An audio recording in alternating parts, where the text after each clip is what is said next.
اسلام آباد بلو ایریا میں نوجوان پر تشدد اور ہوائی فائرنگ کا واقعہ سامنے آیا ہے۔ پولیس نے تشدد اور ہوائی فائرنگ میں ملوث 2 ملزمان کو گرفتار کر لیا ہے۔ دونوں ملزمان کو گرفتار کر کے قانونی کارروائی کا آغاز بھی کر دیا گیا۔ ترجمان اسلام آباد پولیس کے مطابق کسی بھی شخص کو قانون ہاتھ میں لینے کی ہرگز اجازت نہیں دی جائے گی۔ اسلام آباد کے مصروف ترین علاقے بلو ایریا میں یہ واقعہ پیش آیا۔ اس حوالے سے مزید جانیں گے زمان مغل سے۔ جی زمان مغل، بتائیے گا کیا پیش رفت ہوئی ہے؟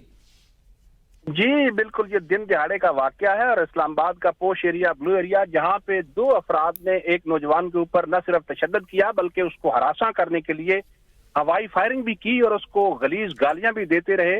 اور جیسے ہی یہ واقعہ پولیس کے علم میں آیا تو پولیس نے فوری کارروائی کرتے ہوئے دونوں ملزمان کو گرفتار کر لیا اور ان کے خلاف قانونی کارروائی شروع کر دی ہے۔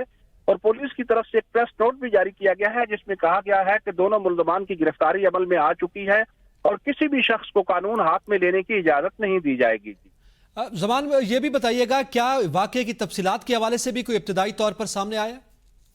جی، پولیس کی جانب سے چونکہ ابھی پیش رفت جو ہے وہ جاری ہے اور ملزمان سے پوچھ گچھ کی جا رہی ہے، اور ملزمان سے جیسے ہی کوئی ابتدائی معلومات سامنے آتی ہیں اس کے بعد پولیس اپنا پریس نوٹ جاری کرے گی۔ ہم نے اپنے ذرائع سے جو ہے وہ کوشش کی ہے، لیکن ابھی تک جو ہے وہ کسی بھی قسم کی ملزمان نے جو ہے نا اس حوالے سے بات نہیں کی کہ آخر اس نوجوان کے ساتھ ہمارا معاملہ کیا تھا۔ جیسے کوئی تفصیلات جو ہے ہمارے سامنے آتی ہیں تو ہم اپنے ناظرین کے ساتھ شیئر کریں گے۔ بہت شکریہ زمان مغل۔